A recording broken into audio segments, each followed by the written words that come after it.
When I was a kid, I guess I always wanted to just do something that was going to make a difference, or do something that I felt would leave a legacy, even when I was really young.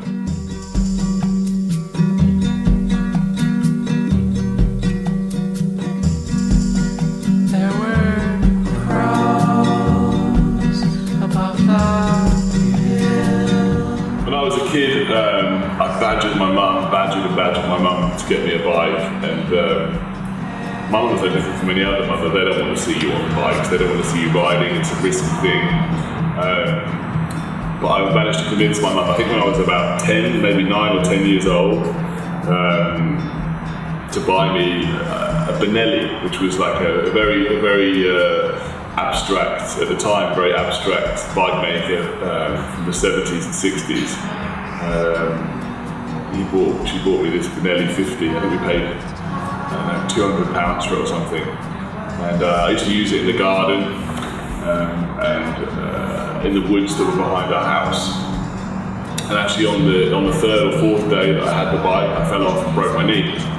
And I spent like the next 2 weeks or 3 weeks or 4 weeks in plaster. And I remember begging my mum to sell the bike because, I really wanted to ride, and I was, so even then when I was injured, and obviously, I'd kind of been baptised by fire into the bike world by hurting myself very, very early on. I still knew that was something that I wanted to do, and I think it was a freedom thing. I think it was a knee-jerk reaction to the fact that probably at the same time I was going through drama at school, and it was like an expression of freedom for me. It was like an escape, and I guess I've always held on to those two things in unison, where I completely identify bikes with a sense of freedom, and that's not just the freedom of being able to go where you want and do what you want, but it's kind of that kind of like individuality where you're sat in your own world and you're moving at your own pace. You're in control. I guess it's a control. Maybe it's a control thing, but I've always been a bike freak. There was you in a bad town. School was really tough because I was never at one school very long, and often when you arrive partway through a year in a school, you become the focus of attention because everyone else has established their cliques, their friendships. And I was always exceptionally tall, and I still am now, obviously.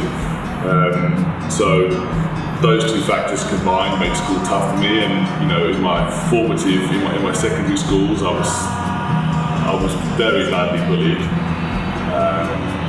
and I guess that was one of the things that really shaped me into the person I am now.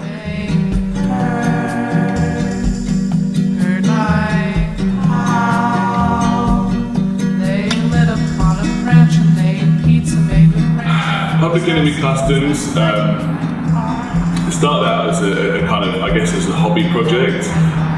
It was actually a reaction to I bought a chopper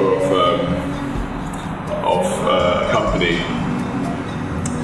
The bike was called Misconduct, and in the first year of owning that bike, I had quite a bad accident on it again in Bond Street, where the guy, one of the partners in the company, had built this bike or been responsible for the part that failed, and actually crashed the bike on Bond Street because the handlebar snapped. Because the weld on the bars wasn't done properly. And when you weld two pieces of metal together, the correct procedure, especially if you go from one gauge of bar to another, is to slug the bar. And this bar hadn't been slugged, so effectively I'd been riding the chopper, and as I'd been driving, I'd been heating up the weld by braking and accelerating. And on New Bond Street, the bar actually snapped.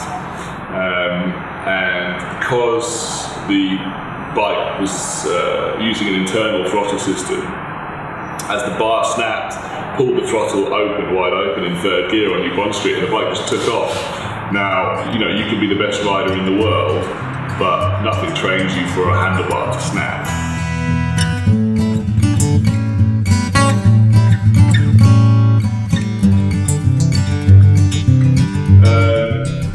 called Resurrection for many reasons, but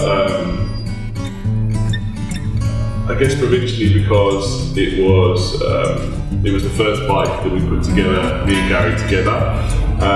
Secondly, because certain elements of the bike have been taken from the bike that I crashed on New Bond Street. Therefore, it was the rising from the dead in effect of a bike that had been written off. And again, the vintage parts that are included in the bike also point to the fact that the bike's a reincarnation, so to speak, of things that perhaps would have gone by the wayside or not been utilised in that way, like the fire extinguisher, the vintage carriage light here, and the pannier, which is more than way over 100 years old on the other side. Every nut and bolt that you see on the bike, every brass fitting has been hand laid. The engine's black ceramic and gold plated.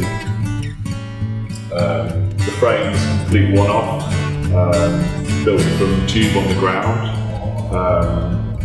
I mean, everywhere you look on the bike, you'll see a different detail, which has taken many hours to transfer from drawing to reality. And there's nothing on the bike that you can say is stock. Absolutely nothing.